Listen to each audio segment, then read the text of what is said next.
Bon après-midi, bienvenue. Il y a déjà une protestation parce qu'il y a les deux lumières qui sont allumées à côté de l'écran, mais je pensais, et je me suis trouvée toute seule assez géniale, qu'avec ce film de Nanni Moretti, vous verrez que ces deux sorties de secours à côté de l'écran vont vraiment coller avec l'ambiance ironique du film.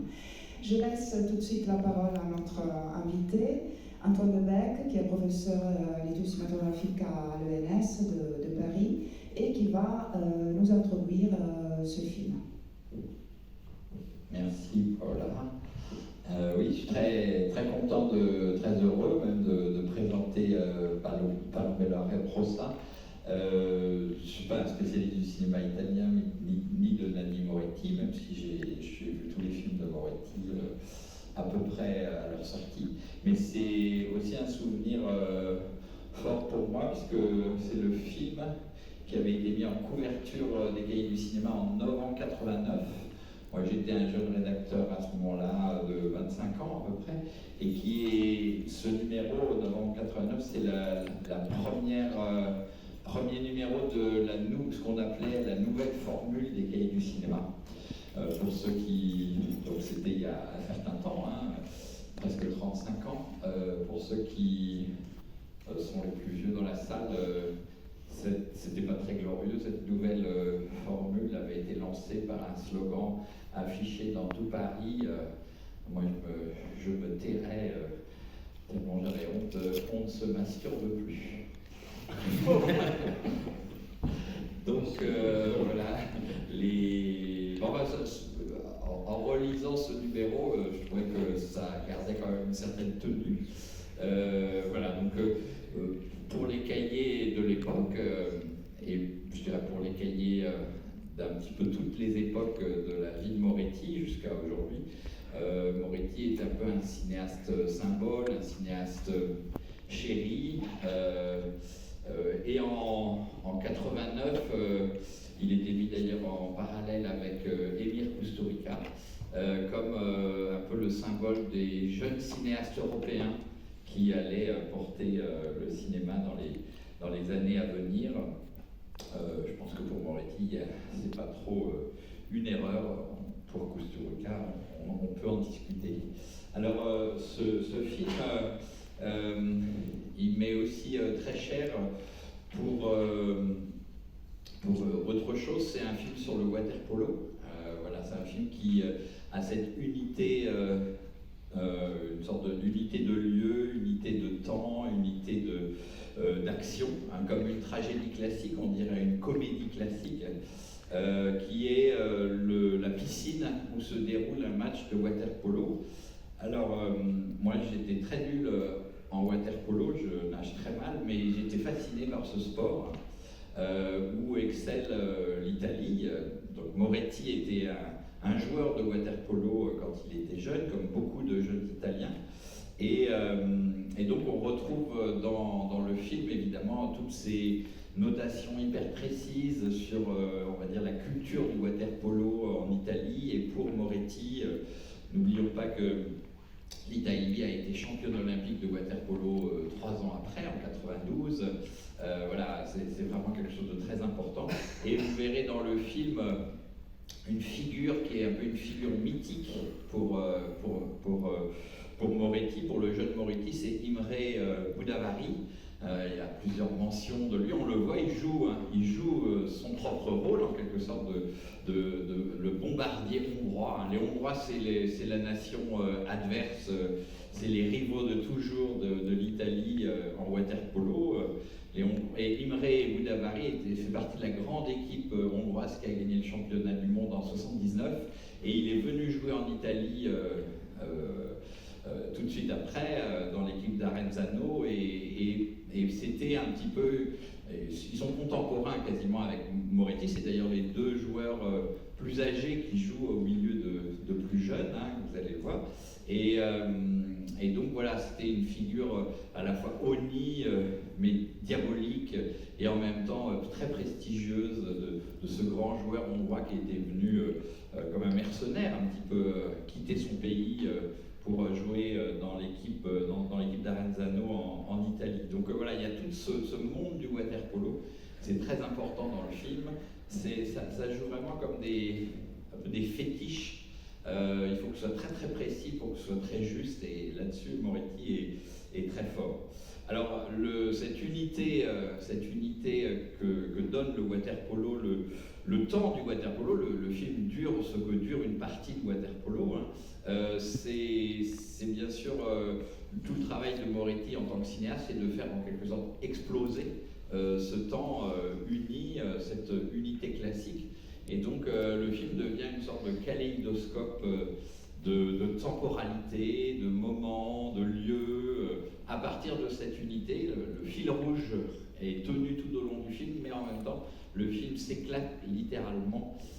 Et c'est voilà, on va dire la grande force de Moretti d'arriver à faire exister d'autres temps dans ce film, et puis de les tenir ensemble, hein, dans un montage qui est véritablement extrêmement complexe, construit, virtuose par moments, qui fait coïncider donc à la fois le temps réel du water-polo, mais aussi, on va dire, une sorte de temps suspendu du sport. Tout d'un coup, comme il arrive parfois, il y a des ralentis qui deviennent tellement ralentis qu'ils s'arrêtent, et que les joueurs quittent la piscine pour faire autre chose, pour aller voir un film par exemple. Donc ça, c'est un autre temps, c'est le temps de la cinéphilie, le temps de la culture populaire du cinéma, hein, chez Moretti, qui est incarné ici par Dr Givago, voilà, un grand film romanesque et romantique qui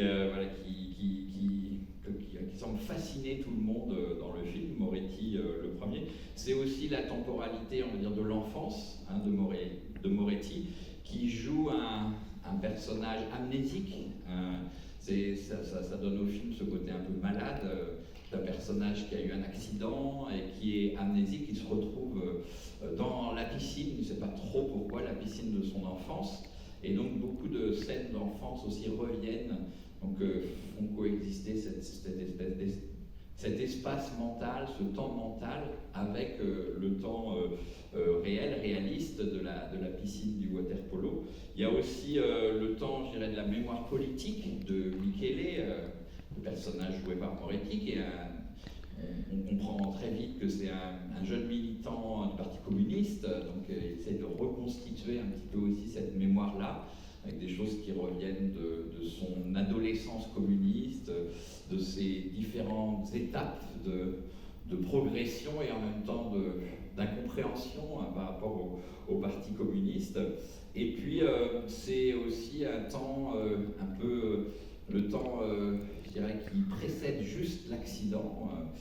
C'est le temps médiatique, le temps, je dirais presque le temps présent du film, avec une étrange émission de politique, une sorte d'émission un peu comme le droit à la parole, enfin, un duel politique où Moretti, Michele, le personnage, aurait dit quelque chose d'assez incompréhensible et une sorte de phrase scandaleuse au niveau politique, mais il ne se rappelle pas très bien quoi. Tout le monde lui rappelle en même temps que c'est quand même une belle gaffe qu'il vient de faire, mais il ne sait pas laquelle.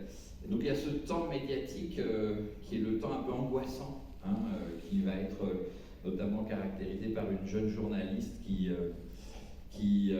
de façon un peu cynique, ne croit plus trop au sens des mots, ou ne connaît pas le sens des mots, on ne sait pas. Et donc c'est ça aussi qui est évidemment le sens profond du film, c'est que cette piscine, ce water-polo, ce temps, ces temps qui se mêlent dans l'esprit du personnage, qui s'incarne comme ça par des moments souvent assez étranges, qui sortent de la piscine, qui sortent de sa mémoire.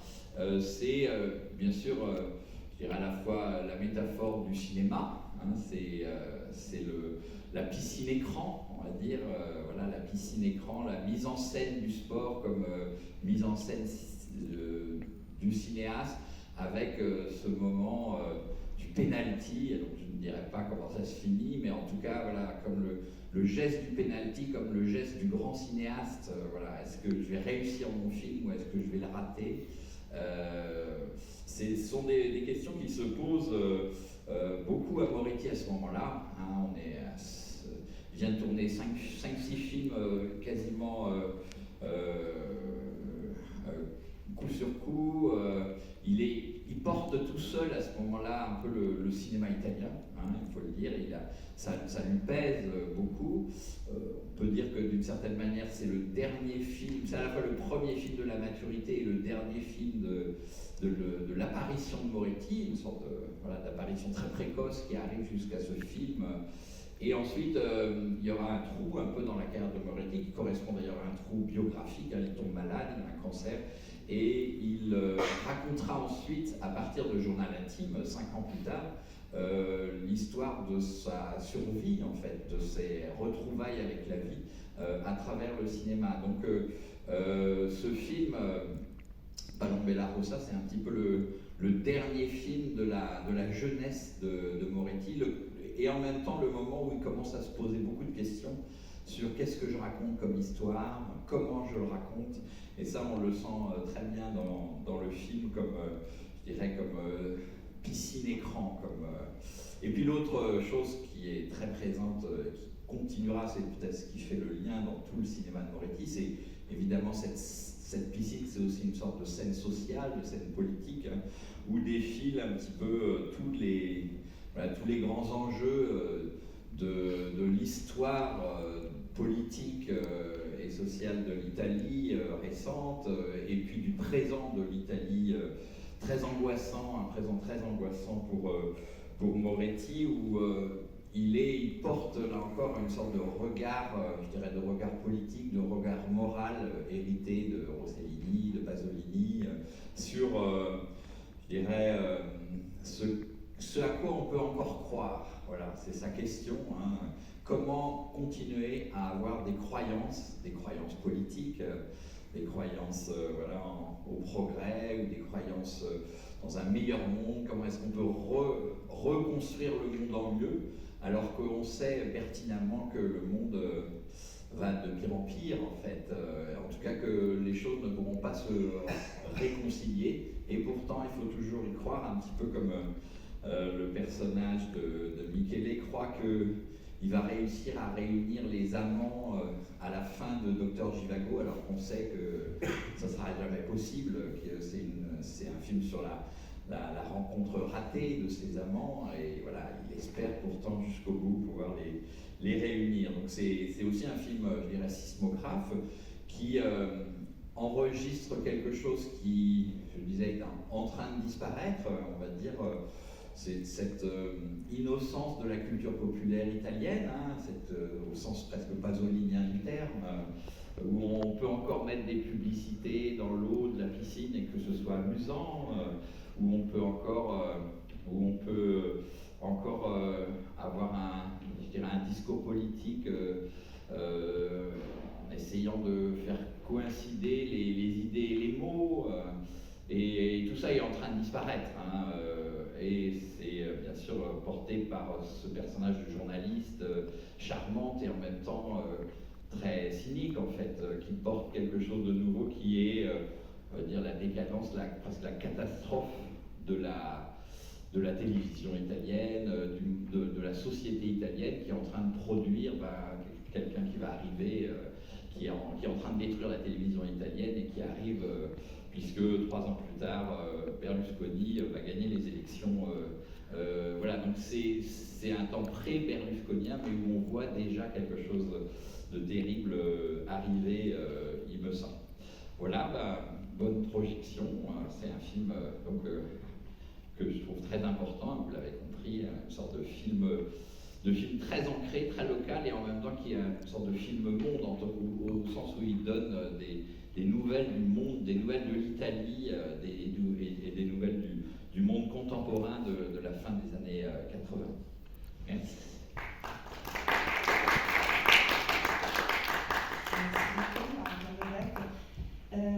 Qui doit pourtant nous quitter. Oui. Mais si vous en avez envie et vous en avez le temps, après le film, on pourra rester et peut-être reparler un petit peu de la filmographie et du style de Nanni Moretti, dont un élément est justement l'utilisation des chansons populaires, chansons de l'époque, mais pas vraiment, c'est-à-dire que vous aurez un petit clin d'œil tout au début du film, c'est-à-dire que le premier garde, parce qu'on a peut-être oublié de dire que ce film est plutôt drôle, vous l'aurez avec, juste avant l'accident qui va déclencher tout le reste du film, il est seul dans sa voiture et il se met à chanter une chanson sans musique, tout seul, comme ça peut nous arriver. Et en fait, cette chanson, c'est le Rosebud du film, c'est-à-dire que c'est la clé que vous allez retrouver à un moment donné qui va vous apporter quelques petites révélations. Et c'est aussi une utilisation de la musique qui est assez unique chez Moretti, c'est-à-dire que c'est une chanson, donc E ti vengo a cercare, et je viens te chercher, d'un auteur et chanteur plutôt important, populaire, mais intellectuel aussi, qui s'appelle Franco Battiato, qui a fait une chanson qui est utilisée dans le film au moment où la chanson est sortie. C'est-à-dire que c'est une chanson de 1988. Et ça, Moretti ne le fait jamais. C'est-à-dire que les chansons qu'il utilise dans ses films sont des chansons de l'époque, du moment, si vous voulez, de la décennie, mais pas vraiment qui viennent de sortir. Donc il y a toujours un décalage. Parce que, et on pourra peut-être en reparler, Moretti a une relation avec le passé qui est très importante dans ses films.